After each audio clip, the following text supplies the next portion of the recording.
Hello, everyone. This is Biz Chicks TV. This is the place where you can find tips and tools to help you do business better. We're here to help you run a profitable business that's fun to run and to take the hassle out of your hustle. And today I'm here with my friend and co host, Miss Francine Gregory, real estate entrepreneur and tech diva. I'm Tara Lena from California Cover Ups, and we are the Biz Chicks. Today is the day where we talk tech, and we'll be talking tech in language that you can understand. So don't be scared. Sit back, relax, get some information on how to live your life better and do business better. With that, we want to give a shout out to everyone listening on Clubhouse.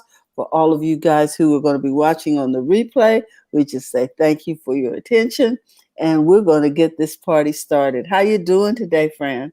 Oh, I'm doing really well. How are you? All is well.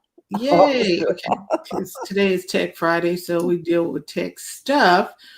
And like Terry said, we are here every week. And we want you, if you're watching on YouTube, please push the subscribe button and the bell icon so that you can get notified when we go live, because there's some really good information, especially where tech is concerned. Things that you can apply immediately for your business, little tips, little tools, little tidbits, and it all comes to you every Friday, 8 a.m. Pacific time. So, and we always start off the tech show with this day in tech history. And there are like different things. I'm going to just start with this story here, Terry. Mm-hmm. Okay. Because I think I did that one and that one. I'm staying out of space and Mars. Okay. June 20th, 1950, the National Bureau of Standards dedicated the CEAC, Standards Eastern Automatic Computer in Washington. The CEAC was the first computer to use all diode logic, a technology more reliable than vacuum tubes, and was the first stored program computer completed in the United States. Magnetic tape in the external storage unit stored programming information, coded subroutines, numerical data, and output. And of course, it took up the space of a room. Mm-hmm. It was huge to do all of the stuff we do now on our phones. In June, amazing, isn't it? June 21st, 1948, the first program on the world's first stored programmed computer, the Manchester Small Scale Experimental Machine, SSEM, is run. This first program was designed to test the computer's reliability and ran for 52 minutes, performing 3.5 million operations. And you know, the human brain does more than that. Oh, I had no idea. Yeah, the human brain does a whole lot more than a regular computer that has been created. Is that why sometimes when we ask our phones to do something, then we're tapping our finger like this? Yeah, we're going to get to it. Yeah, because our minds have already gotten gone. there. Mm-hmm. You know. Wow. So I'm going to talk about space, but it won't be Mars. Okay. June 21st, 2004, financed by Microsoft co-founder Paul Allen, Spaceship One becomes the first spacecraft developed by the free market to enter space flight. Launched from a mothership named White Knight, Spaceship One flew just beyond the atmosphere into the threshold of space, then glided back to Earth. Spaceship One would later win the $10 million Ansari X prize for the first non-government organization to launch a reusable manned spacecraft. Mm-hmm. Wow, reusable. Let's see. Before you go there, Anna said this about the computer. The computer back then was probably bigger than my dining room. Yes, it was. Probably. It was. Some people's homes were. Yeah, it was huge. Took up a lot of room. June 22nd, 1946, in a demonstration of the capabilities of jet aircraft, Army Corps pilots Kenneth Chilstrom and Robert Baird transport mail in a Lockheed P-80 Shooting Star, thus making the first delivery of mail by jet aircraft. Mm. Airmail, 1946. Wow. I have the letters that my dad wrote to my mom, and they've got that little airmail stamp on it from the 40s. Yes. He's in the service, yeah. Interesting. So QWERTY typewriter patented. That is a keyboard. June 23rd, 1868. The Scholes and Glidden typewriter, the first practical and commercially successful typewriter, is patented. Perhaps most notable in the design of the Scholes and Glidden, which would later become the Remington #1 typewriter, is the use of the QWERTY keyboard, which is still the most popular keyboard layout in the world. I can remember taking typing classes in high school. You remember that? Yes, strike it, release it. Mrs. Carmody was my typing teacher. Strike it, release it. Okay. And what is Anna saying over here? And now we have powerful computers in the palms of our hands. It is. It's the whole thing. I guess my parents were probably amazed when transistor radios came out. I guess because radios used to be so big and in the corner and, fireside chats and stuff. And now we had it in our hand. I guess it's the same concept. She says, we're so used to the query, we take it for granted. Yeah, I think we do. Yeah, I assume it's going to be on all my devices and that all the keys are going to be in the same place. Right. She says she took typing in high school too. Yeah. I wonder if they give keyboard lessons in like elementary school because they start so early on the computer. I think all the kids got an iPad and they just rolling. They just be doing this. Whatever. Right. The kids is like. Or telling the iPad what to type. Right. They use the speaking microphone. into it. Yeah, speaking into it. And, some people, because, a lot of they've taken cursive writing out of school. And a lot of people they print their signature. That's true. I'm oh, this is going to be interesting. Hannah says, I only remember where to put my pointer fingers. Yeah, because there's like home keys and stuff like that. My next story, June 24th, 2010. The iPhone 4 goes on sale. After a wild lead up involving a prototype being lost at a bar, Apple's iPhone 4 officially went on sale. Later, the iPhone 4 would then become the subject of the Antenna Gate controversy, which, with so much attention given to the phone, it was no wonder it went on to set a sales record. I don't remember Antenna Gate, but okay. Well, because people were, the antenna was in the phone and it was. Oh. Because it was built into the phone. Well, now that you mention it, and I think back, they had this little thing that you pulled out, the antenna. Yeah, okay. Not on this one. No, but I'm talking about prior. Oh, yeah. So this one didn't have an antenna, so that was a big deal. No, it had an antenna. It was built into the case of the phone. Oh, so you couldn't see it. You didn't have to pull it out. You didn't no, it was already, Okay. You'd have to go back into history for that and figure out why it was a problem. June 25th, 1981, founded 6 years earlier by Bill Gates and Paul Allen, Microsoft officially incorporated as a company.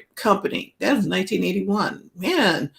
The timing of the incorporation was about 2 months ahead of the release of the IBM PC, which would soon change the fortune of Microsoft and the entire technology industry. And that is your week in tech history. Oh, my goodness. Well, Anna says her thumb for spacebar helped a lot too. You know, she says yes. Uh, When they have an IEP, you can have typing added if the kiddo can pick it up. oh, really? Yeah. An individual education plan. And then here's another comment here. Now type using my left hand to hold the iPhone and my pointer finger to type everything. Thumb and middle finger of right hand holds the phone and pointer finger types. Oh, like this with the phone in this hand. Okay, I get it. Yeah, and but but the kids nowadays, they have one, they hold it in one hand and do this. Yeah, I never They hit all understood them how they keys. could do that. Carlos said, I don't speak to anything. I just speak to the phone. I do too. I use my microphone a lot. Yeah, and okay, here's a best practice. After you speak it, go back and look at it Oh before you my fix gosh. it. Because I'm like, what? That is not what I said. Indeed, indeed. Risking all kinds of muscle. Muscle cramps. Yes, it's interesting. Oh, And they made it on the iPhone where you can take the keyboard and have it slide over to one side or the other so that you're not stretching across and making it so difficult to maneuver. oh, okay. Right. That's a good thing. So we're talking tech today. And we always ask, what tech have you been using lately? And so I didn't think, he says, I have 3 thumbs. Carlos is funny. So what tech are you using now to help in your business? I needed to scan some documents because my client's technology failed or something. And so we had to go back to old school paper and have print it out, take it there, have it signed, and now I got to scan it back. Now, yes, I can scan on my phone, but this was like 30 or 40 papers. I'm not trying to scan each, take a picture. Although you can do that on your phone. All of the phones now, I do believe you can snap a picture, scan it, and then send an email. So you do have scanning capabilities through notes, all of that on iPhone and Android. But that was just way too much. So I said, okay, let me get a scanner. And I purchased a scanner and I hooked it up. I'm like, that thing is quick. It's like, I was like, ooh, okay, we like this.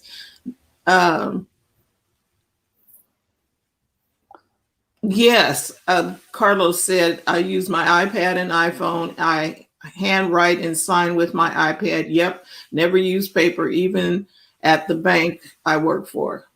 And a woman came up with whiteout. Yeah, because look, you know what? We got tired of when you type in and you made the mistakes. It was like, oh heck, no, we are not going to rewrite this whole paper.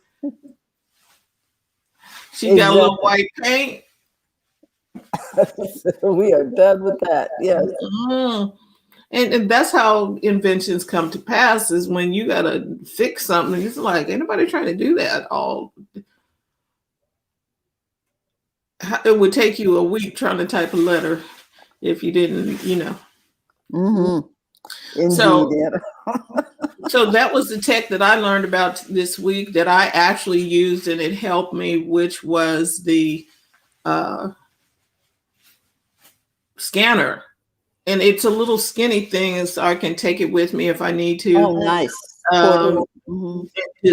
This one is, I have to plug it in, but they do have it where it's Wi-Fi enabled, and I can just scan it and it goes to. But it's small enough to be portable. That's what I meant. Yeah, it is like, it's not maybe bulky. The width of a piece of paper. Yes. And about that thick. It was, I was like, this is amazing. Wow.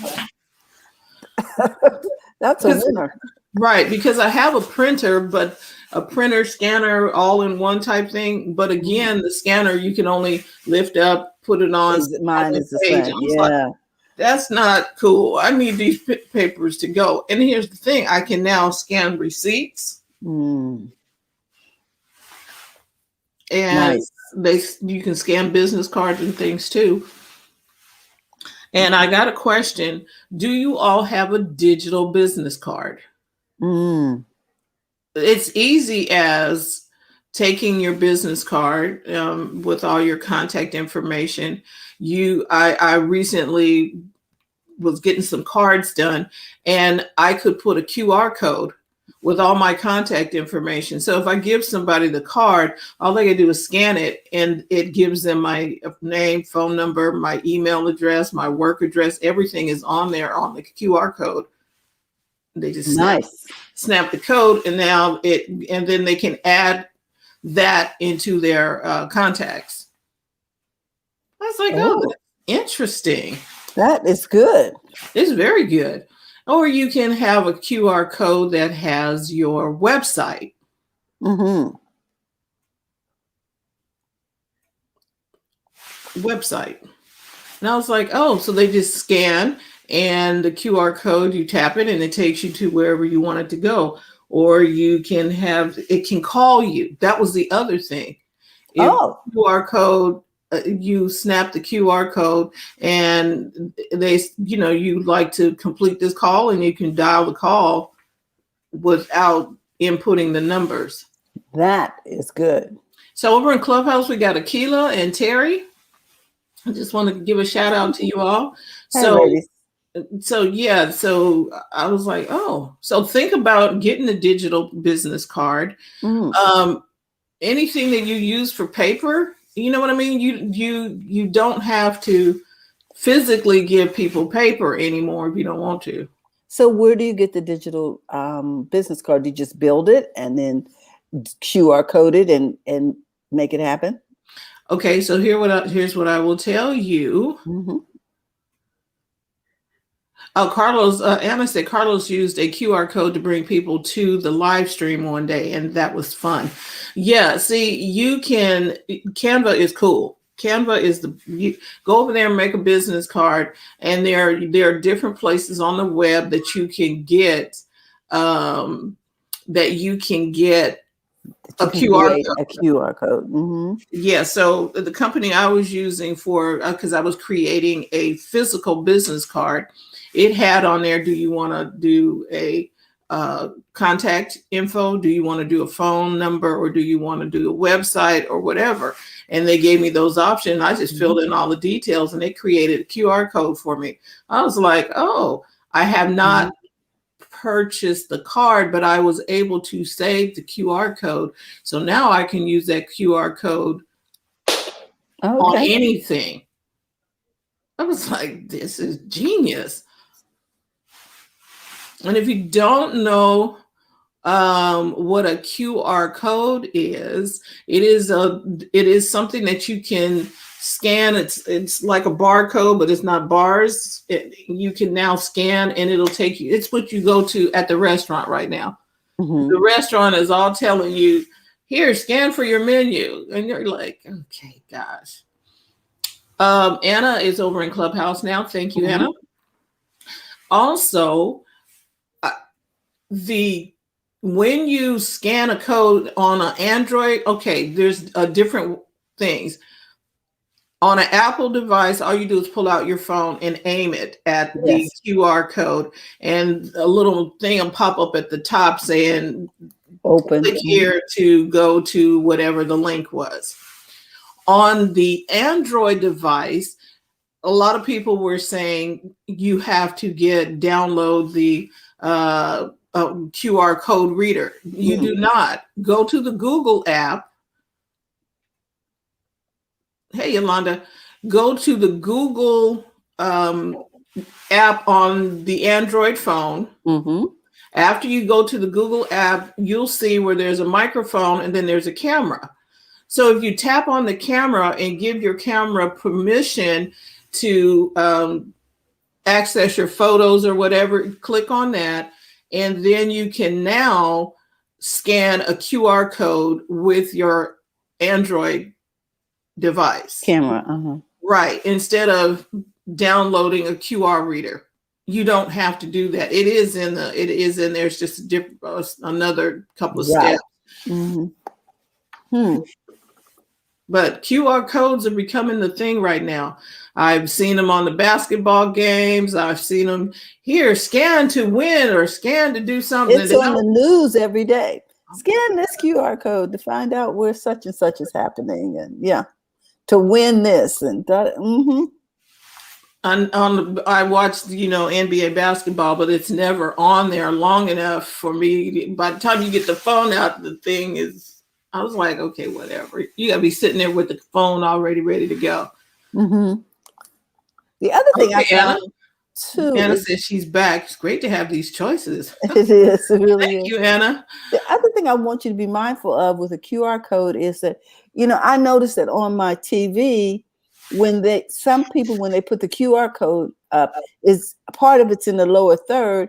And because I have captions going across my TV, because I don't always have the sound on, it cuts through the QR code. So be mindful of where you put it when you're placing it on different things. Yes. Like if you're going live or things of that nature. Right. So anyway, those are my little things that I encountered with tech this week. That's great. You got a story? Well, I have a couple of stories. I want to talk about this one story that I found really inspirational over there on USA Today. It's about a 50-year-old blind woman who decided that her doctor told her that she would need to lose weight or she was going to have some serious health issues. She was 320 pounds, blind, and needed to exercise. She decided that she was going to learn how to swim. Yay. Yes. So she started swimming at 50, and she went on to win a number of medals at the what they call the Senior Olympics, the Senior Games. She sponsored by Humana. But I wanted to say that we can do anything we put our mind to. Okay. Yeah. She never swam before, and it was just a really inspirational story, and it speaks to our health. Okay, so I wanted to share that with you. And then the other thing I want to talk about is some updates to Tinder. Tinder is a dating app, and it's now going to allow the users to chat briefly with someone before they decide whether or not it's a match. Because on Tinder you swipe right and you swipe left, and you either decide you like the person based on what you see or not. And remember last week or the week before, we talked about the fact that they're going to allow you to add little videos so people can see a little more of your personality. I also think the reason for them adding those short videos, sort of like TikTok type videos or shorts, reels, whatever platform you're on, those little short videos, is because people are just so visual now. Also, it's kind of harder to perpetrate when you have to demonstrate who you are. You know what I mean? You can't get somebody to stand over there for you no more. Yeah, you can't, really catfish people like that because it's just a photo.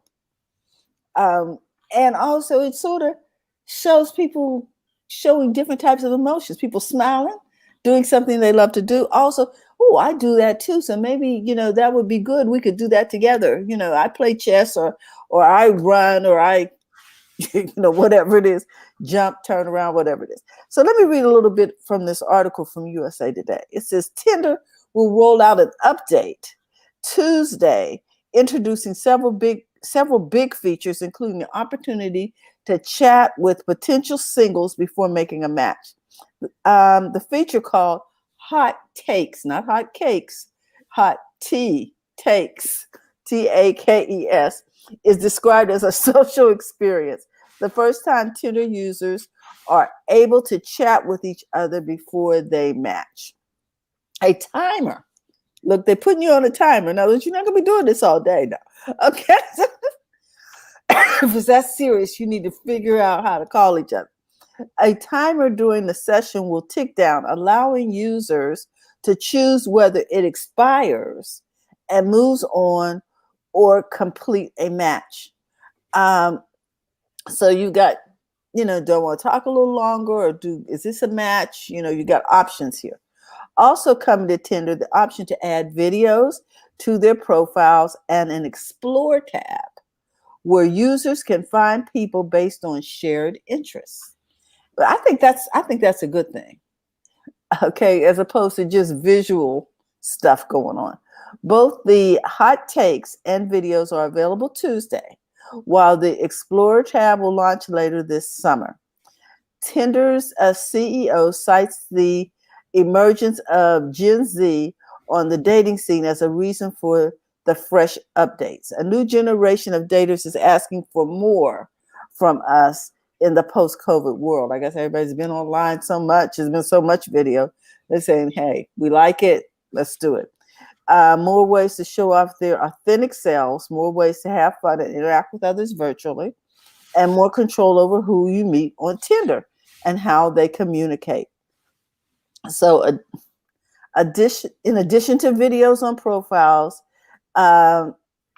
in profiles appears to be a nod to TikTok, which became the choice app for many young iPhone users. So, okay, really interesting.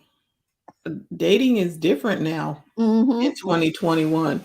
So here's the thing. Let me get a couple of comments here from Yolanda Lattimore, because when we were talking about the QR code, Yolanda says she uses the QR code when live streaming, but it's in the background and not on the screen. So apparently it's in her background and people can, like, I would put one over here on a wall and somebody could.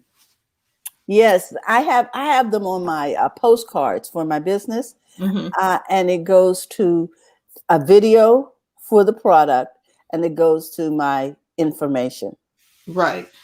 So the QR codes can be anywhere, and if people need to get a hold of you, now you're not scrambling for paper. Okay, let me write that down for you. Just scan the code right there. And I guess, look, you could take a picture of your QR code and just send it to people. Here, I'm going to send you this, and then you can just scan it later. Yep. And then so Anna says, yes, she was fighting a brand new diabetes type 2 diagnosis. The work she was doing is allowing me to only need whatever the metformin dietitian and the doctor is on board. And she's doing keto and some other things and working out. That's dedication. Yeah. Yes. And then she said TikTok is fun, easy to lose a few hours there. Haven't been in a week or so. Like everybody talks about, wherever you go, you need to set a time, like set a timer on if you need to time yourself and set a timer going in, because everything can be a time hole. That's what I'm gonna call it. Where you get in there and it's like, oh my God, it's been 3 days. Okay, no, you can set a time to be in there. I set a time when I go into Facebook. I know exactly what I'm doing. When I go in there, I need to do this.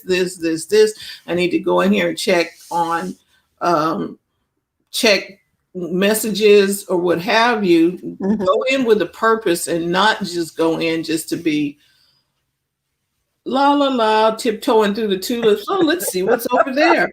And you will be in there for 3 days and not know what happened. But if you have a plan, like Yolanda has a plan going in for her TikToks. I know Dr. Tachi has plans. TJ will tell you, have a plan going in.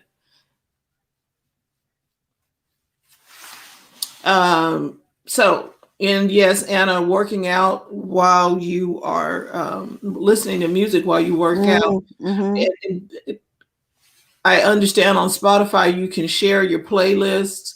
Actually, on all of them, Apple and Spotify, you can share your playlist with your friends. Like if all of you are together, what are you listening to this week? And okay, you can share your playlist with other people. Like I have a productivity playlist. It's all Mm-hmm. classical music, Baroque or something, where I can hear the music in the background, but there's no lyrics, so I can concentrate. It's got something to do with the left brain, right brain, and causes creativity to happen. Okay. But I play it, and they played it for kids when they're studying. Mm-hmm. When you play Baroque music or classical, it helps you. It helps you concentrate. I get Mm-hmm. a lot more done. I can't do that. I can't have a TV in the background. You know what I mean? Mm-hmm. TV, radio, people talking in the background, I won't get anything done. I think because I'm an auditory person, and when I hear, I absorb by hearing a lot. I absorb a lot, so I'm very mindful of how I work. So therefore, I put on some music Mm-hmm. that I can work to. When I want to be productive, I have a playlist for productivity. Wow. Okay. You're gonna be sharing that list. No, I'm just messing with Yeah, you. and I can share the but it's classical. I Music. love music. I love all type of music, but there's Mhm. some music I can't work to. Yeah. Gotcha. Hey, Dr. Tachi, how you doing today? I'm good. How are you? All is well. Fantastical. Yay. We are so glad to have you in the house, and we're going to, Thank you. yeah, we're going to get you started in a couple of seconds. Let you breathe in. Anna says, "Hey, Dr. Tachi." Hey, Anne, how are Hmm. you? Because you're going to go before TJ today. Hmm. TJ is helping us Anna says, "I can get a higher intensity portion when the music speeds up. Kind of my way to." do hit training. Hmm. Okay. Coach Karen said, yes, I would just get up and dance if it wasn't office music. Me too. And maybe that's why I'm not getting anything done. I'm too busy dancing. No. Okay. Oh my Oh goodness. my. So yeah, we just been talking about what tech have you been using to keep you going and keep things going, because technology is upon us. Mhm. Everything we do is dealing with some type of digital something. Our camera, I'm using my phone as a webcam today. We got speakers that are plugged into stuff. Um, it's Stuff is just, going on. and there are mics. Everybody has a mic, and their little mic has a tweak that doesn't do this or does something. I purchased a little lapel mic that is wireless, Mhm. Okay. Rode wireless mic, so that it can be on the camera, and I can still have the lapel over here when I'm doing live stream. Or if you are recording a video to Mhm. your phone or to your camera, there are so many little things. So if you have a question about what to use, we have the doctor in the house, Dr. Tachi, who does the production, Absolutely. live production. Carlos is around here who does live production. You got help if you're trying to do uh, video with the proper lighting and the proper audio. You got help. And so we're going to segue to Dr. Tachi's media reports. Thank you. Thank you. It follows that you have to want to be helped. I'll leave it there. Let's start with Um, that. well, do you want to be helped? Do you want to get better? Sometimes people don't, but Well, that is you true. want that. Because sometimes I throw my hands up like, okay, well, stay fuzzy, stay unlit. I can't help you. And you There's know what nothing I can do. my pet peeve is? What's that? Everybody wants to do green screen backgrounds. Ah! I was like, Sorry. please turn that off. Just clean up your room and turn off that green screen. And this is the thing, and this is the funny thing. I saw this last night with the green screen. So granted, it was like a Zoom call, not going out anywhere. But everybody thinks, oh, you know what I'm going to do? I'm going to get one of these wonderful, luxurious living room background things and act like it's mine. We know it's not yours because you keep fading in and out of it every time you move. We see all the little halos of everything you do. Look, even professional people, it's really difficult to do proper green screen because here's the thing with a green screen if you're using the green screen feature, you technically should have a green screen or a green backdrop of some type. It's not very expensive to get. Trust me. You can even go and make it yourself. It's not a big deal. However, if you're standing right up against the green screen, guess what we're going to see? The reflection of the green around your perimeter. And so we know it's a green screen. So if you're trying to act like this is you failed miserably. So learn how to do it properly before. Actually, listen to one of the upcoming Be More Ers. I'm going to talk about that. Okay. So I won't take up more time with this. Well, Karen has a comment here. She says, my mom kept saying, Karen, I'm disappearing. She was on a Zoom church meeting. And she says, Anna says, your tech has to be simpatico with your content. That's true. What's going on here? She says, yes, only certain folks who know what they're doing should use green screen. Trust her. And then just like the point is, I mean, it doesn't always have to be. I understand sometimes it doesn't always have to be realistic or whatever. But the thing is, the people who are doing it are trying to fake the funk like it's realistic. Okay, that horrible video, the beach video, you have on a suit and a bow tie. You're not at the beach. Why would you pick that? I need for people, as my mother says, to use a little bit of common sense. Pick something. In fact, Zoom, I remember when I talked about this on Mediascope, this was now 2 years ago, and Zoom said, IKEA had come up with a whole package, or was it Crate and Barrel? One of them had come up with a whole package of background specifically for Zoom. Now, this again was before the whole Zoom explosion. This was when, other just regular people were using it. Zoom, that is the absolute 100% worst decision you have made to allow everyday people who don't know how to use Zoom to now add an extra layer of tech to make them look even more terrible. Zoom, you are the Bama of the week. The words of Huggy Logan. Hey, Elizabeth, how you doing? Okay, I'm sorry. I'm going to get off of that. You are funny. But it's true. We just trying to keep you looking good online. We're trying to help you. What is it? What are we trying to do? Help you build a profitable business that's fun to run and take the hassle out of your hustle. It is a real hassle when you got green screen shenanigans going on. Shenanigans. It takes away from anything serious you're trying to do. So I'm sorry. I'm going to get off of that tech soapbox and get onto the media soapbox. Lots of cool stuff going on in media. I'm sorry. Go ahead. I just want you to know, Anna says we saw a lot of newscasters and late night folks struggle with live streaming. It's kind of it was kind of satisfying. She said, in other words, we're not the only ones with the green screen issues.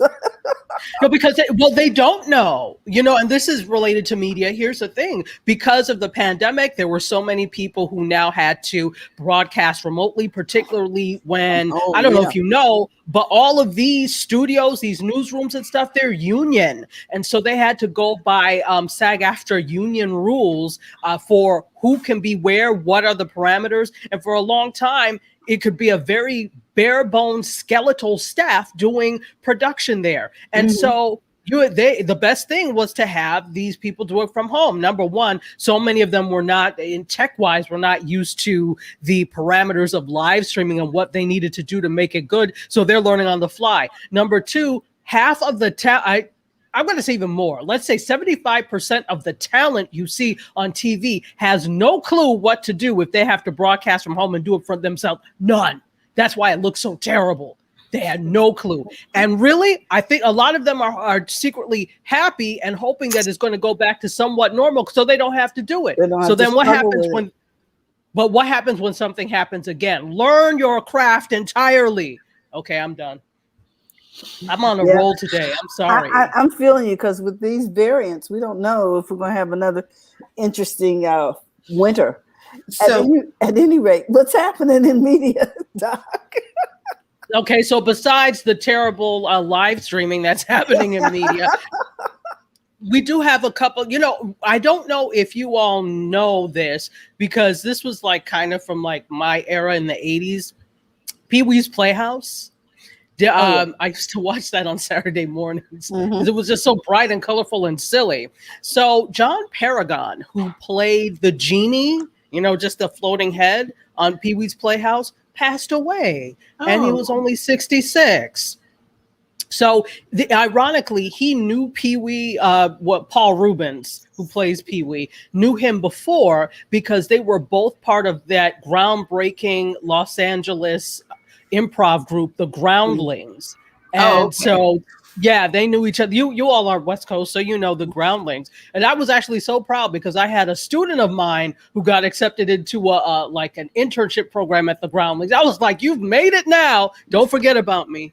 So unfortunately, he passed away. He was a writer, director, beyond. Of course, he's well known for that, but and doing voiceovers. But he passed away. I saw that and I thought that was kind of sad. So, and only 66. Rest well. Don't know what happened, but rest well, sir. We enjoyed you on Pee-wee's Playhouse, definitely.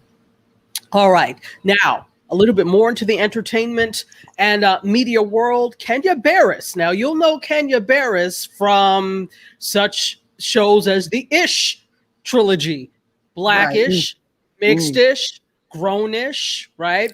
So you'll know him as, definitely for he's left some of those, but he's known as the creator. And then also Woke AF on Netflix with Rashida Jones. So speaking of Netflix, he had a $100 million deal with Netflix. He's gone. Or let me say it in the vernacular they use in Florida. He gone. He has left that lucrative $100 million deal to launch BET Studios. He also has a new record label that's launching, a new podcast venture, a book deal, and a first look film pact. He says this, it's a special time in the industry if you're Black and you have something to say. And to which I will counter, it has always been a special time if you're Black and have something to say. But I'll come down. Happy Juneteenth. You got something to say to us. Go ahead. Now, Preaching to the choir, Kenya. Go ahead. Didn't he also have something to do with Coming to America too?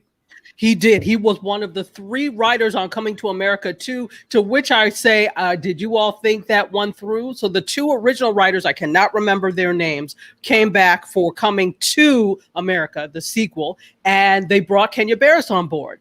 I said, I don't know Kenya Barris to be a screenwriter. Not that he has not, but that's not what we know him for. We know him for television writing. We know him for comedy television writing. We know him for Blackish. And again, that's not to say that he has not done other things. I just don't know his resume very well. I probably need to look that up. But I was taken aback when I saw that Kenya Barris was brought on to help write the sequel to Coming to America. So yes, you're correct. And yes, they did make a mistake. I'm sorry, but that's just my feeling. Whew. Yeah. So yeah, go ahead. Sorry. The first one was don't touch it. Sequels are hard to do anyway. Yes. In the words of MC Hammer, can't touch this. Why would you try? Why would you try? So they, was just lackluster. I think the thing that kind of gave them any semblance of saving was the fact that it was released on Amazon as opposed to in theaters as well. So, sorry, just saying. So also, he was a writer. I still haven't seen it. Okay, see, I looked at the trailer and I was like, I don't think I. Anyway. So yeah, We got a few comments over here. I don't want them to get too far ahead of you. Let's see here. Sure. Patricia.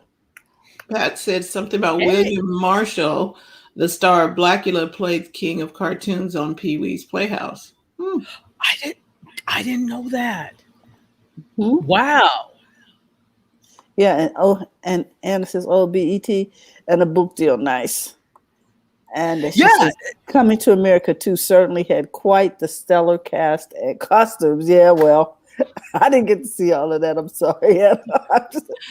They did, but they in the words of some folk, that's doing too much. You're Yeah, doing too when I much. saw that all that booty shaking, I was like, this is not entertainment to me. Okay, let's see here. Karen said, "Good, leave good alone. Some things just don't get better. Doesn't matter how long you take to do it." Okay, and then the last comment here is Fast and Furious opens nationally today. Okay. Yes, to which I have no interest in seeing, but thank you for that. And my take on the Fast and Furious thing is like they are doing what do we watch with Bruce Willis? Die Hard. Die Hard. Yes, and another one and another Die one. Hard. Another Die one, Harder. Oh, the they sequel? died. We died. You're tired of the sequels? Well, it's an action film. Mm-hmm. So it's the explosions and the all of that is because some of it didn't make sense.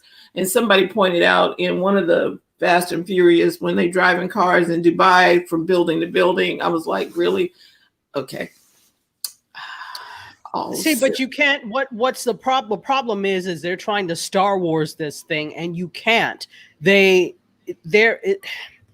is not a definitive, in my opinion, compelling story that warrants me doing this again and again. It's one thing if there is the story there to support it. It's another thing if you just have a desire to do it because you saw how much money the previous one made. So of course we're doing a Fast and the Furious 2. Faster and Furiouser. You're just going to keep going with all the ridiculousness and the sequels. Sometimes you don't have to be more. And in the case of sequels, that's it. You don't need to. Okay. Absolutely. No, go ahead. Sorry. That's okay. Anna says her son will love the explosions and the special effects because sometimes you just want brainless summer entertainment, which is true. That is true. Yeah, you don't always have to learn. It's okay. I don't feel like I always have to learn sometimes. And this is the hard thing about being a filmmaker, that I really have to make a concerted effort not to look at camera angles, at lighting, at movement, at blocking when I watch a film, because I put myself in that space. That's how you learn film, right? By looking at all these things. So it's really, and I always tell my film students, I am going to spoil film for you forever. You'll never be able to watch a movie the same way again, which they appreciate, actually. So we have Ray. Ray, did you want to chime in on something? Yeah, I just wanted to say that The Godfather Part 2, they were considering naming it The Godfather at the beginning. Ray, I love you and I can't stand you. I just had to add that because it's a little bit of a tidbit of knowledge that most people aren't aware of. The Godfather. Oh my God. Oh my goodness. Ray, oh my goodness. Ray is another Mark Ward. Yes, Mark Ward's over here too. Oh, speaking of which, did we conjure him? Did we summon him to the room? Wow. I don't know. Ray's over here. Mark. Yeah, Mark's in here too. Wow, pure comedy. Wow. Yeah, I just have to say before I go on how much I love social media. Like all of this type of thing really, like I've never met any of you in person at all. We've only seen each other virtually, talked to each other, used apps to connect. I think the one person, there's a couple of people I've met from Mediascope. Like I finally met MC Curtis 2 years ago in person. Fraser Ramsey came to Florida. I met him in person. But you met Fraser? Wow. I met Frazier when he came to Florida. We went to meet another person up in Port St. Lucie, which is like an hour and a half drive from here. And that person lived in Orlando. So the halfway point between here and Orlando is Port St. Lucie. So yeah, I to go visit Ramsey. We all need to go to Edinburgh, Scotland, Yes. just take a ride and go. Mm-hmm. Yes, I'm down. I'm down. Okay. Maybe we'll do a group thing and just shock it. Yeah, and we met Tim Gillette when he came here, and we met TJ when we went to New York, and Karen when we went to Canada. Yep. We're like, woo! So it is fun to eventually meet people face to face. Right, but we digress. So we still feel so connected. Yeah, here. Yeah. Yeah, absolutely. Absolutely. Okay, I'm sorry because I know we got to get TJ in, and I'm going to keep going with some of the stories that I have, if you don't mind. Yes, please do. Okay, so I didn't know that Kenya Barris was also involved with Girls Trip, but he was. So this is he's only halfway through this multi-year deal with Netflix, and his people got him out of it. Similarly, how he had a deal with Disney, they were able to get him out of that. So all these other things that I mentioned are going to be brewing. So, good for you, because I don't have it. So let somebody else have it. Good for you. Not yet. It's coming. It's coming. Yes.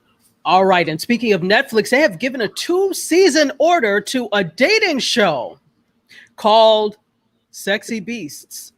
Try and keep your composure with this one. So it's going to be hosted by Catastrophe star Rob Delaney, who's going to narrate it.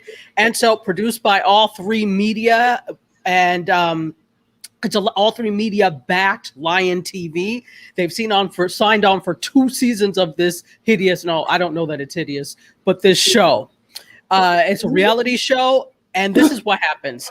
Thank you, because I was going to ask you what's the deal? Yes, no, I have to build up. I'm burying the lead. What is the objective? Burying the lead. What is the objective with any TV? So singles actually go into blind dates, all right? So it's blind dating, but they're transformed through the magic of makeup and prosthetics into various animals and mythical creatures. So think think of any dating show meets Face Off. Face the Masked Singer. Masked Singer. Is that the one where the Masked Singer memes and okay, and it's not okay. It's not enough that they're already wearing a mask without a mask. Now so now we're doing bestiology over here. Did she say bestiality? Family show, Terry. I'm just saying. Now we got animals and we got what's going on? I like what Karen says. It's a knockoff of Marriage at First Sight. I'm like, right, Married with First Sight on steroids, because you've got the prosthetics. So you've got Married at First Sight, Face Off, Masked Singer, all rolled into this. I guess I need more information about these prosthetics.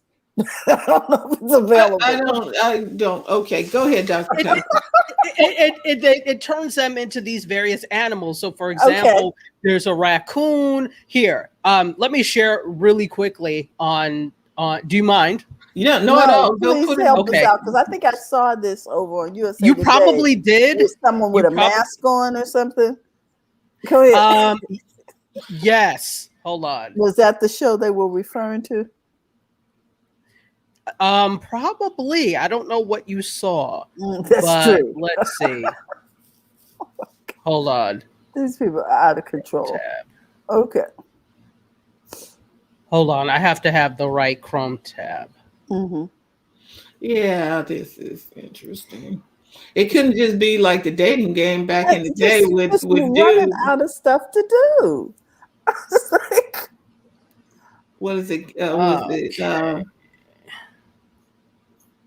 What was the guy? I can't remember his name. Do you see this? Yes, I will put it up. Okay. Okay. So you have the host.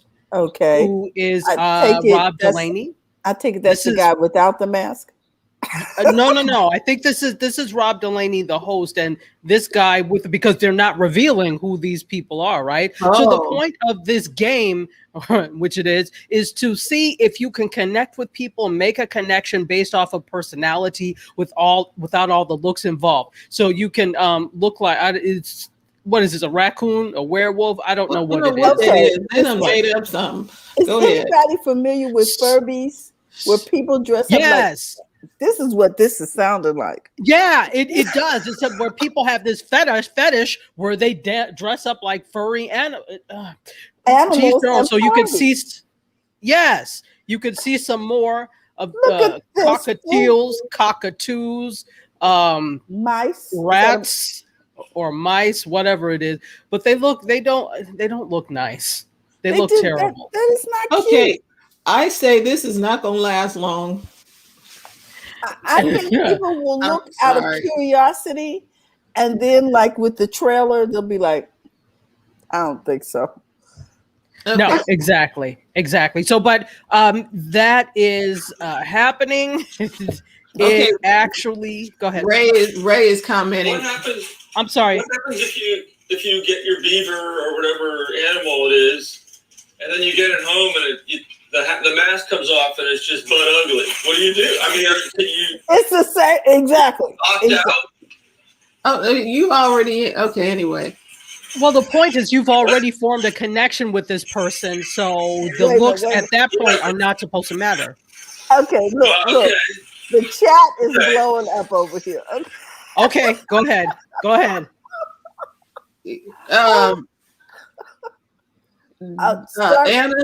Anna said Titus liked some of my tweets the other day. Love him for that. He's the lead and will produce the spinoff. I don't know who that is. Furries. Titus Burgess. Titus Burgess from the Unbreakable Kimmy Schmidt. I love him. Okay. And then Anna, Blab, she said Blab had furries. Cosplay is going to get weirder and weirder. And Karen said, let me tell you something. I don't care how great your personality is. I don't buy books without covers. I love it. Well stated. And then Anna says catfishing at a whole new level. Exactly. Yeah. And I agree. So in Terry's earlier story, she talked about how Tinder was putting videos so people can know people, and these people on this show are now covering everybody up, so we don't know who is who you are. Yeah. Okay. Oh my God. Okay. In fairness, let's look at the flip side of this. I'm sorry. Go ahead. There's some fairness to this. Go ahead. Not really, but I'm trying to look at it from a balanced point of view. Yes, ma'am. What if there is something to this? Should it really matter if you've made a connection with a person, albeit maybe under false pretenses because you don't see what they look like? But isn't that calling out your level of not vanity, but your level of superficialness by only or because the looks are the first thing that you see, right? So people are not drawn to personality initially because you don't know people. So you're drawn based off of some physical something, attributes or whatever. So if you've already taken the time to make a connection, isn't it fair to say that there could be something there when the prosthetics and the makeup comes off? I have to get past the mice ears and stuff. I because I'm still making a judgment based on the animal. So, okay, this is nothing more than the voice for dating. Yes, with the it's a masked singer, actually, more like the masked you know singer. what I'm saying? So you can't really see who it is. You got to turn your back or whatever. You don't get to see, so that you only hear the voice. You know what I mean? So you don't get to see the person. You only get to interact with the person. It's just the voice for dating. It's masquerade. I agree. Well, we'll see what happens with this. When does it debut? Okay. I think it's already. Did I see something about the 21st? It launched. Wait a minute. No. I think I'm seeing something about the 21st. I'll have to look again and Where's then this let you know. being debuted? Where, do we know? Where is this online? Netflix? Where is this? Netflix. Mhm. Yeah, what it ain't gonna this is Netflix. my prediction. I don't think it's gonna last because it's not anyway. Yes, the 21st. I was right. So the first season, it's a 6-part season, was released on the 21st. So you could check it out on Netflix if you can stand to get through one episode. I don't know. I don't know that I like the title either. It doesn't make any sense. Right. Okay. So, never mind, Terry. It's okay. Let's just leave it alone. Let's keep going. Okay. Clearly, hell has frozen over because we have a dating show called Sexy Beasts, and now Steven Spielberg's Amblin Partners is in a deal to make movies for Netflix. Now, this is what I'm saying. Deadline's words and also my words. If you remember this is about 2 years ago when Netflix had eligibility for some Oscar winners because they had their thing in the theaters for just long enough for it to qualify for Oscar consideration. Who was livid? Steven Spielberg. He was hot as fish grease and veins popping and just angry and indignant over this because people in Hollywood still have not gotten over the fact that streaming is a serious force, and they, rather than fall in line, they try to fight it. So upset, angry, and now look who has a deal with Netflix to make movies. Amblin Partners, which is owned by Steven Spielberg. So, I mean, 2 years in a global pandemic will really make you rethink. That's why sometimes you can't be too vocal. Sometimes just shut up and watch and see rather than opening your mouth and coming out against things that you don't know. He doesn't know streaming, but he had all this to say. And now it's like, look at you now, sir. So, and think about it. He's a brilliant filmmaker. I'm not saying he's not. He's really an inspiration when it comes to the craft of making movies. However, everybody take a minute and think of the latest Steven Spielberg project that you have seen. That's what I thought. Right. The last thing I saw him do was a remake of Some Amazing Stories on Apple TV. Correct. So there was a remake of Amazing Stories on Apple TV. Right. Remember when Apple did that whole big thing when they were launching Apple TV Plus, and they brought all these celebrities. Steven Spielberg was one of the people. So that was the last thing. But okay, so that's for, obviously that's for TV. Maybe this is something that also made him change his mind because his stuff wouldn't be eligible for Emmy consideration or any of that other stuff if he wasn't in the right place. And he's on a streamer, Apple TV Plus. So he really probably had to sit and walk back and say, wait a minute, I'm on Apple TV Plus. How can I be as vocal as I am and anti-streaming if I myself am now putting stuff up because you're not making money with Ready Player One? I'm just saying. No. Anyway, that's nonsense. Anyway, so that's what's happened. Amblin Partners has entered into a partnership with Netflix, and they're going to cover multiple feature films per year under this thing. So yeah, it shows how progressive he's become, or let's say wanting money. I'm not even going to say it's that he's changed his mind. It just makes good financial sense. Let me say hey to Wabiri, who is part of the CQ family, the Club Quarantine family, fantastic vocalist who is in the audience on Clubhouse. Welcome. Absolutely. So, comments on this? Well, yes. Someone says streaming is the future.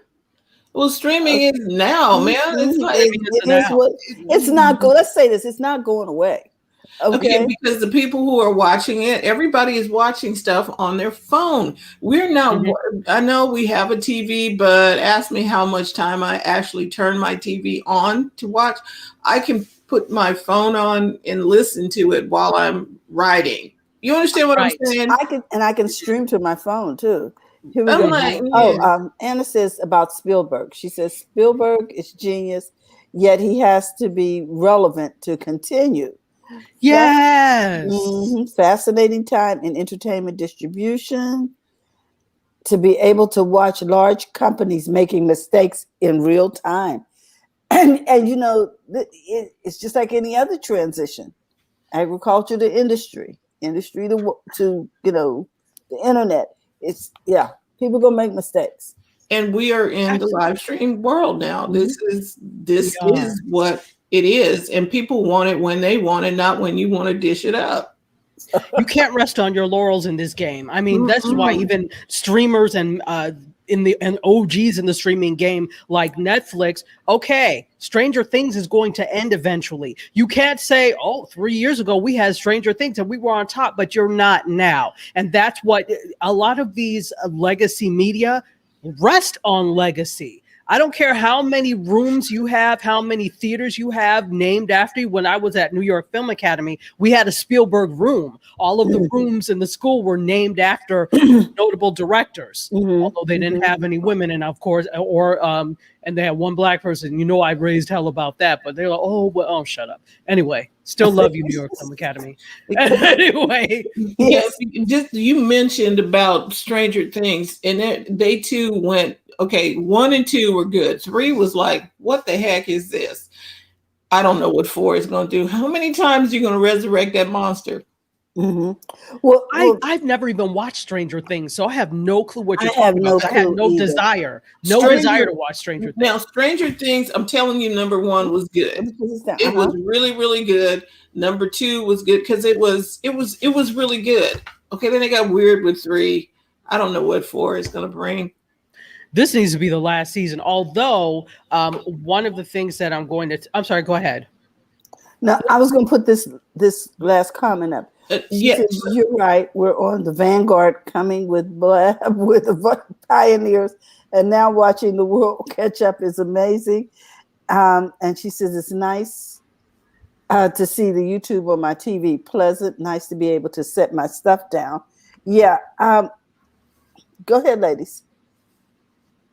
You were talking about, you know, the whole streaming transition. Well, I was going to say that, this whole transition and thing, and this is in a lot of Netflix stuff, but we remember, I think we talked about this last week, the fact that Netflix is opening a merch store, and you can go to their, there's a site for them and start to buy merch, and Stranger Things is actually one of the shows that they're producing merch for. And so, you know, there's a bigger picture here with all of this. There's a whole lot of vertical integration, meaning from beginning to end, there's, you know, one entity is doing everything, but it's also a lot of hands in many baskets, where you have to have a lot of things, a lot of juggling, a lot of balls in the air, right? Many irons in the fire. Pick any old school idiom, and that's what Netflix is doing. But that's what everyone has to do. Merch, I mean, Disney with merch alone, even if Disney never produced another single media program, their merch alone and the theme parks would float them forever, and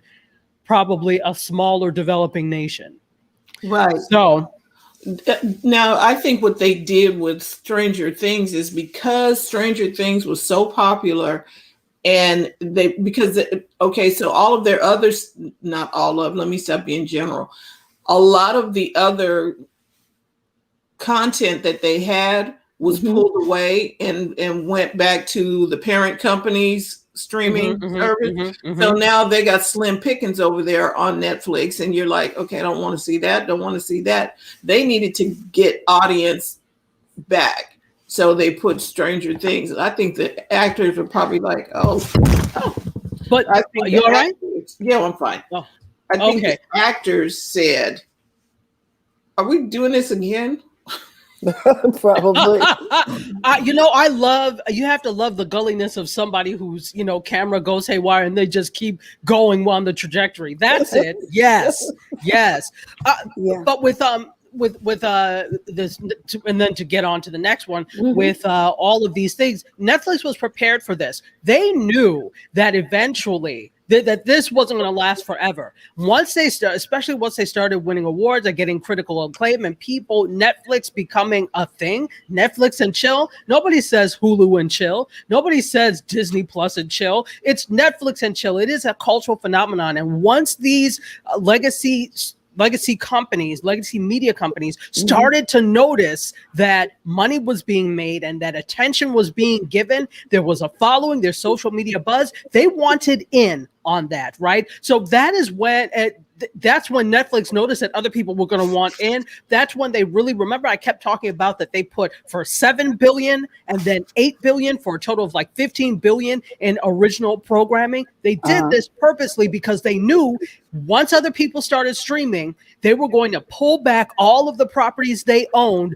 once, the deals with Netflix was over. They knew this. So that's why they put so much energy into creating original programming. Yeah. Well, there you are. Welcome back. Right. Yes. Well, the show must go on. Yes, and so let's go on with the show. I'll give you one more story because I don't want to usurp a whole lot of time from TJ because I already have. I will tell you really quickly before I get into the last thing that Apple TV Plus has scaled back their free trials. It used to be a year when you bought a qualifying device from Apple. Now you only get 3 months. And this July 1st starts the 3 months. So if you are really interested in getting Apple TV Plus for free and you already are in the market for a new Apple device, I would go ahead and do this before July 1st because I bought the new iPad. I bought it in January, the one I have now, and that still came with a year of Apple TV Plus. Ask me what I've watched. Not a damn thing, but it still came with it. But July 1st, go ahead. It was limited. Their offerings are limited. You can run through them. Right, because Apple TV Plus, it's like some of the other streaming. Okay, y'all need to beef up your content or something. And I think go ahead. Well, I think that's also a part of the reason for cutting off the free trials at 3 months, because if you have it for a year, you're going to discover how little they actually have, and that will affect whether or not you resubscribe or even subscribe in the future for people, once word of mouth gets out, they don't have anything over there. So by limiting it to 3 months, where you probably won't have time, you may feel like you're missing something if you don't get to watch everything in that 3 months. Maybe you'll re-up. Maybe you'll resubscribe. So I think that's also a big reason for them cutting, even though they won't admit it. I think that's a big reason for them cutting it down to 3 months as well. Oh, okay. Because I couldn't figure out what the rationale was. Okay, that makes sense. I think so. Their original programming is not all that. Okay. You know what I'm saying? Yeah. You might want to get original. And I think the Netflix thing was better because Netflix just had stuff from everybody and put it out, and you got to go in there like, oh, okay. And then they started doing their own content. Well, some people do not need to do their own content. Sorry. Well, Mark says Morning Show and Mosquito Coast are really good. What's that? Those are two shows on Apple TV. Okay. And I'm sure they are too. I'm waiting for the rest of the library. Right, and they had some good programs that came on, and now I'm like, okay, I watched that, I'm done. Like the amazing stories that Steven Spielberg put together. Okay, they're done. And it's the same way with Paramount Plus. I'm like, okay, why to watch Perry Mason? Seriously. Well, you can watch Perry Mason on your regular antenna TV. No, I don't. It comes on every night at 11:30 on MeTV. Right. And also Roku does some stuff. So they have live TV. So. Okay, Hulu is not all that it cracked up to be either. I had to cut them loose. They just didn't have any content. And okay, so the best content is where? Because see, now everybody has spread it all out. Well, again, part of the thing is that Netflix is they're still on top when it comes to streaming, but there are other contenders in the game, and a lot of them have snatched back what they have. So when Netflix was the only, of course it's going to be oh, there's so much to stream. But now you've got so many people in the streaming space. Every linear television network also has a streamer, an over-the-top streamer. So you've got a lot of content. That's why it's so spread out. Mm-hmm. Yeah, Mark said, do what I do. I rotate subscriptions when seasons have dropped. I watch and cancel. Watch. That makes sense. So, yes, Mm-hmm. yes, and I'm behind you on that, Mark. And then Elizabeth says, I used to be such a fan of Perry. It's my dad was rooting for me to be a lawyer. And Anna says, yes, but I'm not going to shell out hundreds a month on entertainment. And it makes sense. I like mysteries. So, that's the thing. People can now, like you say, Francine, curate what they see. So now if they don't have any more mysteries over on Netflix, then I need to cancel that and move on to some other channels that do. Because everybody has become so boutique now that I can do that. Absolutely. Yes. Continue. Last story. Mm-hmm. This is the last story because I know we've been going down a lot of rabbit holes, but it's good conversation. Mm-hmm. OWN, of course, the network owned, well, partially now owned by Oprah Winfrey because she sold a lot of her stake in it, or some of her stake in it. And Hulu are distributing a new docuseries called The Hair Tales. So OWN has partnered with the streaming service Hulu to simultaneously broadcast a new series in 2022 that's going to explore the connection between Black women, beauty, and identity through the lens of hair, through Black hair. And so again, it's called Hair Tales. It's produced, or EP'd, executive produced by Tracy Ellis Ross and Michaela Angela Davis. And as I said, it will air both on Hulu and on OWN as part of the recently announced Onyx Collective that will feature original content from creators of color and underrepresented voices. So that's something to look for in 2022, especially if you're into hair and identity and all of that. And the two people, Tracy Ellis Ross, if you don't know, she has her own hairline for hair, textured hair, and hair care products. And Michaela Angela Davis has always been like a proponent when it comes to telling these stories. So that's what I have for you for media. Thank you so much.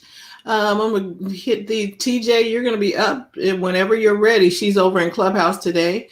It's kind of cool to be able to be in both worlds. A couple of spaces. Yes. Ray says that he's watching us from Periscope. He says, I watch Hulu for The Handmaid's Tale. And then Anna says, OWN was a brilliant power move by Oprah. And then Ray also says, when Netflix calls shows like Designated Survivor as Netflix originals, he gets bugged. Oh, because Designated Survivor was on a different network. Yes, then Anna and good for Tracy Ross. And thank you, Tachi. It was so fun. TJ, are you ready? TJ, did you fall asleep? Oh, okay. I guess you'll be back here in a minute. So, yeah, interesting things are happening. Summer movies, anybody? I want to try and find a movie because they're open, and I was like, I don't want to see Cruella. Didn't want to see. I couldn't find Godzilla versus King Kong. I was like, okay, I don't know where that is. I'll have to find it somewhere. Yeah, absolutely. It's been out now for, when was it? May that it came out? Yeah. So it came out in May. Everything is kind of topsy-turvy right now, but you should be able to find it on Amazon. Oh, I'm going to find, it'll be out someplace. Some of the movies, I just wait till they roll around. Now I'm thinking TJ's coming in, and Terry, do you have any messages or anything from her? She was there and I don't see her over there. Okay. Who's I believe is doing a good job keeping their core audience together is the Marvel Cinematic Universe. Mm-hmm. Where they, okay, so the movie ended, where the Endgame, or what was the last one? Yeah, Endgame. Endgame. Yes. So Endgame was over, but they're doing the backstories for Black Widow, and they did something with Loki and Winter Soldier and the Falcon. And there's still little things to keep people wanting more, coming back for more. And Disney did a smart thing by backing them or purchasing them. Absolutely. You have that power there when you have the combination of those. I'm still really blown that whole deal went actually not blown. At the time I was blown that deal went through. And so that's why, I mean, just to interject into this here, that's why I'm like not very hopeful. Remember the whole Amazon purchasing MGM Studios? Well, now the FTC is looking into that. And I'm not surprised. I was like, how are they going to do that? But, whenever the Hill gets involved in anything, when they bring people, like I talked about the big four, right? The Amazon and Facebook and what they brought them to the Hill and sat there and drilled them with nonsense questions and whatever. And everybody was all upset and they're too big. So what are you doing about it? Nothing ever gets done so I have no faith that they're going to do anything about this. That deal will go on as planned. Nobody's going to say no. There has never been a time in recent history where they said, no, you can't do that. It's too much. You're too big. Squashes competition. That has not happened in donkey years. So, well, I'm looking over here on The Verge, and they're talking about the fact that Amazon just bought Wicker, which is the encrypted messaging app founded in 2012. Yes. And the terms of the deal are not disclosed.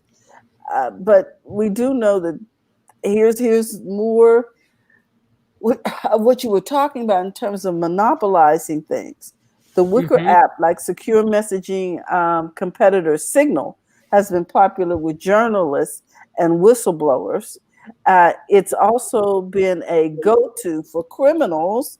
Motherboard notes it's unclear if the proximity of the tech monolith will impact the app's popularity for free users.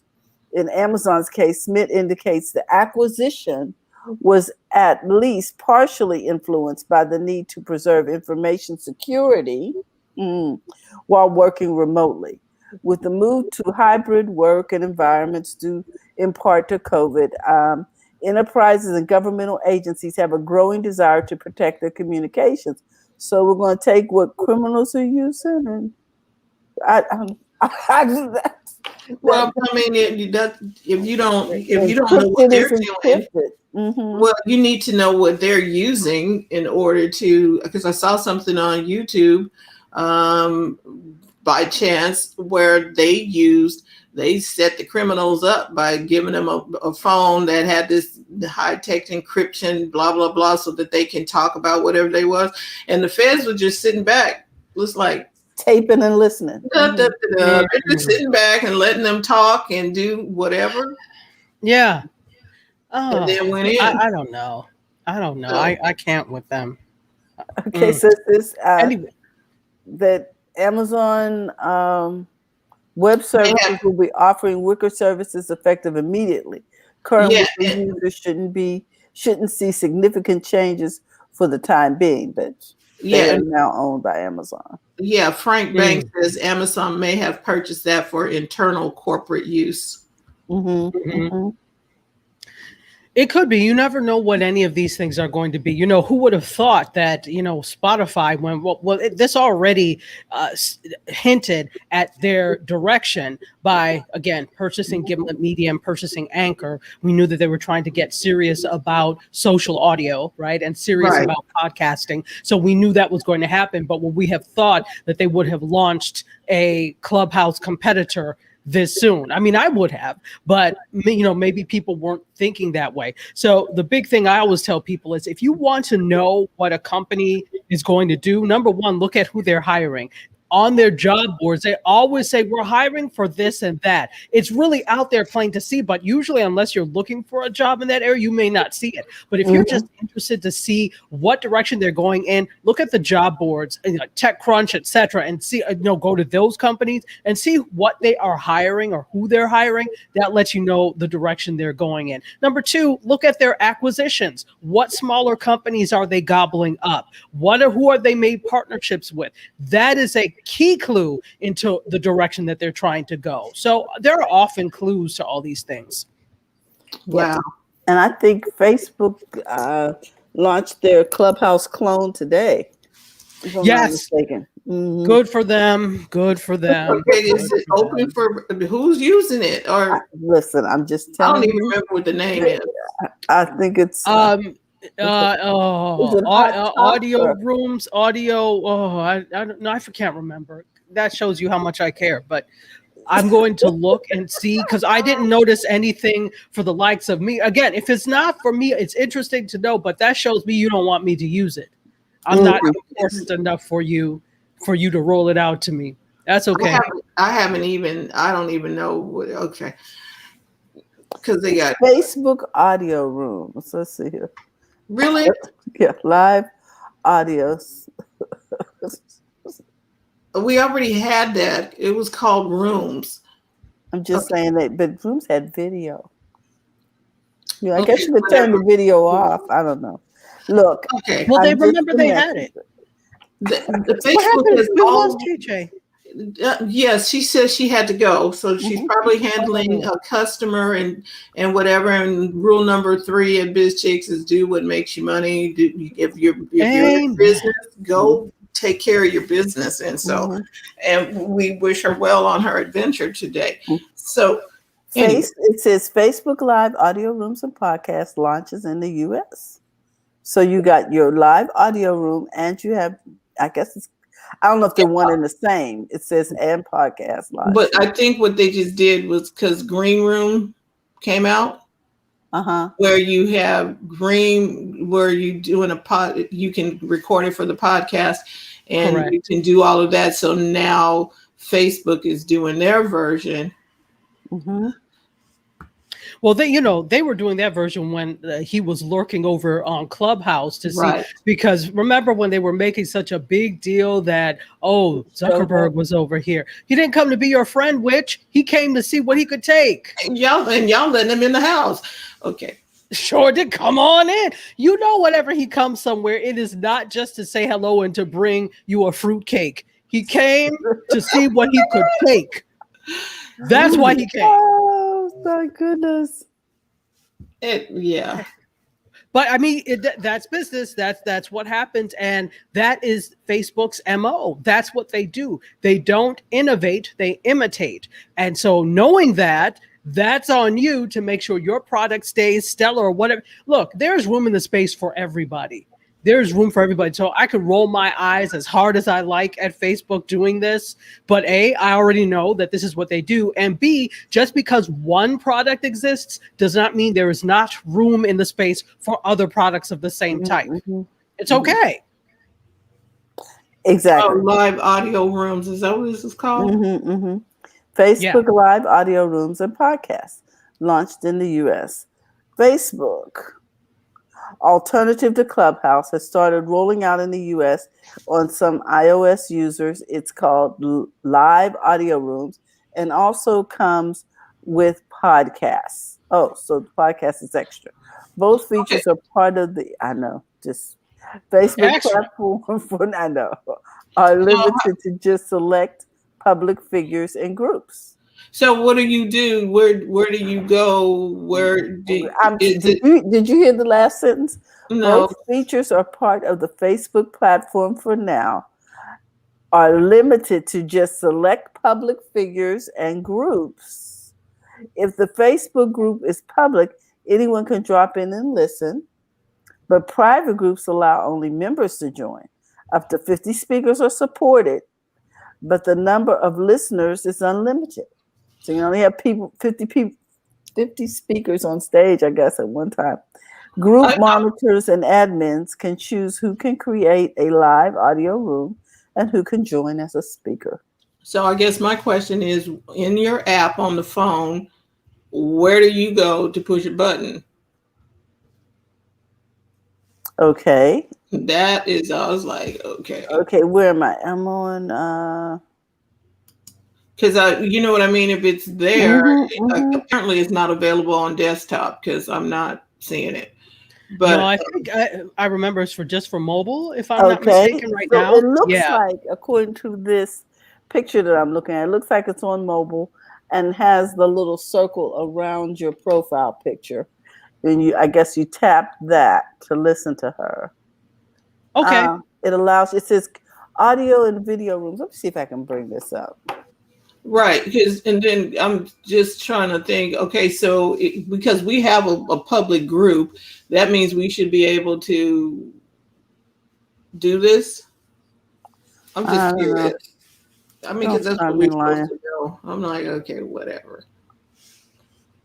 Because they have rooms, and this is not a live audio room. It says create a room, but that's rooms. Mm-hmm. Wow, does I don't know. I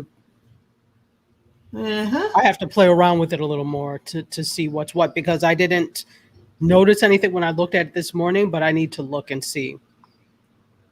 And you probably need to be using the latest version of the app to see anything anyway, and I don't know that I am. Okay, so let me see if I can share my screen to show you guys what I'm looking at. Okay. Yeah, because it's just like interesting. Is it showing up yet? Yeah, it's here. Okay, so now let me go over here and roll it up so you can see what the actual thing looks like. Okay, see, and we have to explain for the folks on Clubhouse too. Yes. Because we're all trying to figure out what the heck is happening. Evidently, when you bring your profile up, you see that? Yeah. Right here underneath it, under the Go Live camera, there's a little section that says audio and video rooms. Oh, so they got rooms and okay. So you create Yeah, I see it. Okay, but that's not your, okay, so that, this is on their, somebody's, okay. Site is explaining it. Okay. So I'm actually doing it as we're doing it. Go ahead. Yes, please do. Because Terry, if you have your phone, you should be able to do a live room with Biz Chicks, because we have a public group. Okie dokie panoki. Yeah. So it seems that it's not something obviously that is I mean, unless you do it via a public group, but like if you start it from your private account, which is what I said here, anybody with a link can join, but it feels like it's more of a private thing. Like what is it? House Party? That's what it feels like. Right. Although House Party is video. I don't think. And see, that's what they need to do. Those other apps like House Party, if they had come up with that audio before Clubhouse did, they would have been sitting easy right now. So I'm going to read these last couple of comments. Frank says Facebook seems to launch businesses without much marketing. What happened to Facebook TV? I don't know. It was very hard to find. It was as if they didn't want anyone to watch. True. And then Karen said that she's off. She had lots of fun, learned a thing or two, so she's going to go amaze herself. Mm-hmm. And all right. Yeah. So then they're going to show you some more stuff here. Let's see if I can make this a little bigger. I'm just trying to figure out okay. But if it's not that easy to use or find how it's going to go. It's not for you. Didn't you hear me tell y'all it was for celebrities? If you have a group, it says, if the Facebook group is public, you can do it. That's what it said. So there you go. Okay. Yes. All right. So I'm going to go, because I'm using my phone as a camera today. I can't go play with it. But I'm interested to see how that's going to work. Okay. Absolutely, me too. Well, thank you all for tuning in live and on the replay. We appreciate you being here. So we will be back on Monday with Coffee, Tea, Thoughts, and Conversations. Please join us back again over on the Clubhouse or during the week. TJ is here on Tuesdays talking social media and digital marketing. Wednesday, we talk money and money mindsets with Coach Karen. Thursday, we talk happy, healthy habits with Robin Shimizu. And then Friday, we'll be back talking more tech with Tech Divas, Tech Life Weekly. We love for you to join the conversation. We want to say thank you. If you're on YouTube, please hit that subscribe button and the bell icon so you'll be notified when we go live. For you watching on Periscope, or is it Twitter Live now? Who knows? They haven't said anything about that either. And they're not going to. Yeah, they're just going to let us roll. Those of you watching on Facebook, thank you. And we will look forward to seeing you all again next week. So have a great weekend. Stay cool. And Terry, what's your anything else? I just want to remind everybody to go to the front of their own line. Have a great week. Thank you, Dr. Tachi. We want to give a great shout out to well, Barry, welcome, and thank you for dropping in on the Clubhouse. Yeah, and Anna, and Coach Karen, we just want to thank everybody. Pat was here from North Carolina. We just want to say, hey, thank you for all you do and for giving us your attention. We'll see you Monday for Coffee, Tea, Thoughts, and Conversations. Thank you again, Doc. Bye-bye, everyone. Thank you. Bye-bye.